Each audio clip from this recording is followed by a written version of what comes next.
সুপ্রিয় দর্শক, আসসালামু আলাইকুম। মোল্লা কনস্ট্রাকশন থেকে আপনাদের স্বাগতম। আমাদের প্রজেক্টের ঢালাই আজকে, তাই আমাদের ঢালাইগুলো পাম্পে দেওয়া হয়। এই যে আমাদের ফার্ম মেশিন, ল্যান্ড ফার্ম এবং রেডিমিক্সের যে গাড়ি, ঢালাইয়ের গাড়ি, আমাদের আজকে কলম ঢালাই। তো পাম্পে আমরা কলম ঢালাই দিয়ে থাকি।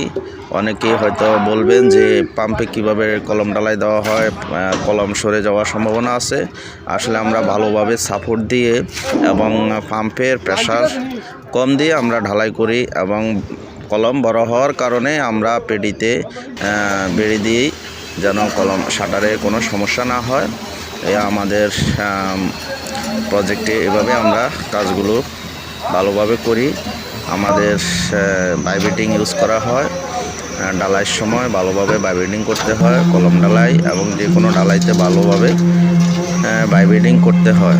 এবং কলম ঢালাইয়ের আগে অবশ্যই আপনারা গোলা দিয়ে নেবেন কলমে।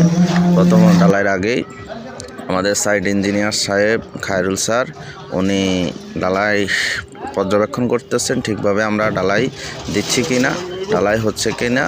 ওনারা শাওন ইঞ্জিনিয়ার স্যার, উনিও দেখতেছেন। তা আশা করি আপনারা আমাদের জন্য দোয়া করবেন যেন আমরা কাজগুলো ভালোভাবে করতে পারি।